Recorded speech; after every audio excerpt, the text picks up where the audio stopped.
नमस्कार दोस्तों, मैं राजवीर आपका स्वागत करता हूं केदारनाथ कैरियर पॉइंट पर। फ्रेंड्स, हमारी जो दृष्टि मैगजीन है उसके top 500 most important current affairs के सवाल जिसकी एग्जाम में आने की बहुत ज़्यादा संभावना है, उसकी जो सीरीज़ चल रही थी उसी सीरीज़ का ये 6th पार्ट है।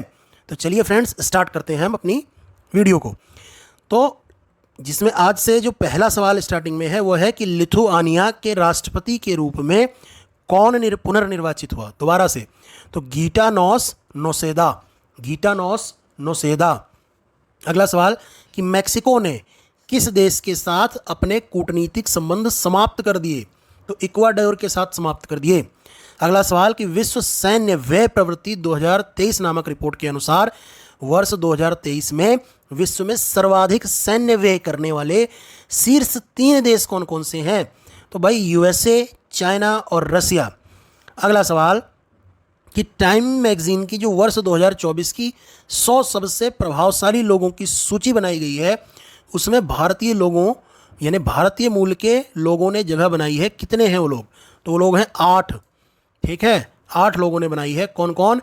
अजय बंगा, सत्या नडेला, आलिया भट्ट, साक्षी मलिक, देव पटेल, आसमा खान, प्रियमदा नटराजन, जिगर शाह। ये 8 लोग हैं। अगला सवाल, स्वर्ण की धूल उगलने के कारण खबरों में रहा माउंट एरेबस। कहाँ पर है माउंट एरेबस? तो अंटार्कटिका में है। आयरलैंड के सबसे युवा प्रधानमंत्री कौन बने? साइमन हैरिस, 37 साल के हैं ये भी। अगला सवाल, आइसलैंड के नए प्रधानमंत्री कौन बने? तो आइसलैंड के जो हैं वो बजरनी बेनेडिक्टसन। अगला सवाल कि भारत सरकार के हिंसाग्रस्त कैरिबियाई देश जो है हैती से अपने नागरिकों को निकालने हेतु किस मिशन को संचालित किया गया? तो ऑपरेशन इंद्रावती। हैती से जो भी इंडियन सिटीजन हैं उनको निकालने के लिए ऑपरेशन इंद्रावती भारत सरकार द्वारा चलाया गया। अगला सवाल कि अंतर्राष्ट्रीय दूरसंचार संघ ITU ने किसको अपने डिजिटल इनोवेशन बोर्ड का सह अध्यक्ष नियुक्त किया? तो भारत को नियुक्त किया है। पृथ्वी पर भूमि से सबसे दूरस्थ बिंदु जो है वो है पॉइंट नीमो, और इस तक पहुंचने वाले जो पहले व्यक्ति कौन बन गए हैं? Chris Brown. तो ये ध्यान रखना है। अगला सवाल कि जो पॉइंट नीमो है उसको अन्य किस नाम से जाना जाता है? तो उसको जाना जाता है दुर्गमता का ध्रुव, पोल ऑफ इनएक्सेसिबिलिटी। अगला सवाल कि भूटान का जो सर्वोच्च नागरिक सम्मान है ऑर्डर ऑफ द डुक ग्यालपो, वो किसे दिया गया? नरेंद्र मोदी जो भारत के प्रधानमंत्री हैं। अगला सवाल कि लोकतंत्र के लिए तीसरा शिखर सम्मेलन थर्ड समिट फॉर डेमोक्रेसी कहाँ आयोजित की गई? सियोल, दक्षिण कोरिया में। अगला सवाल, होर्न ग्लोबल रिच लिस्ट 2024 के अनुसार विश्व का सर्वाधिक अमीर व्यक्ति कौन है? तो भाई वो हैं एलन मस्क। इनकी प्रॉपर्टी है $231 बिलियन। ठीक है, तो ये ध्यान रखना है। अगला सवाल कि गर्भपात को संवैधानिक दर्जा देने वाला विश्व का पहला देश वो है फ्रांस। किस देश में विश्व की पहली 3D प्रिंटेड मस्जिद का अनावरण किया गया? तो सऊदी अरेबिया में। अगला सवाल, किस विश्वविद्यालय ने राष्ट्रपति द्रौपदी जो मुर्मू हैं उनको doctor of the civil law की मानद उपाधि से सम्मानित किया? मॉरिशस विश्वविद्यालय ने। फिनलैंड के नए राष्ट्रपति कौन बने? Alexander Stubb. हमारा जो अगला सवाल है वो है कि यूरोप के वीजा मुक्त शेंगेन जोन जो है उसमें शामिल होने वाला अंतिम पश्चिम बाल्कन राष्ट्र कौन है? कोसोवो है। अगला सवाल कि भारत की जन औषधि पहल में शामिल होने वाला पहला देश कौन बना? मॉरिशस। ठीक है, इसमें मॉरिशस में जन औषधि केंद्र खोला गया था। अगला सवाल कि भारतीय भेषज संहिता के मानकों को मान्यता देने वाला पहला स्पेनिश भाषी देश कौन बना? निकारागुआ।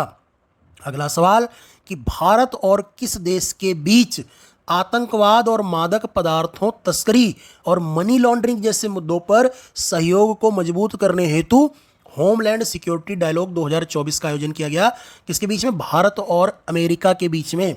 अगला सवाल कि अंतर्राष्ट्रीय बौद्धिक संपदा सूचकांक 2024 में भारत को कौन सा स्थान प्राप्त हुआ? तो भारत को 42वां स्थान प्राप्त हुआ। अगला सवाल कि कार्यस्थल पर हिंसा और उत्पीड़न को समाप्त करने के लिए इंटरनेशनल लेबर ऑर्गेनाइजेशन कन्वेंशन का अनुसमर्थन करने वाला पहला एशियाई देश कौन बना है? तो वो बना है फिलीपींस। अगला सवाल, इंडस एक्स शिखर सम्मेलन का आयोजन कहाँ किया गया? तो नई दिल्ली में किया गया। और ये इंडस एक्स का कौन सा संस्करण था?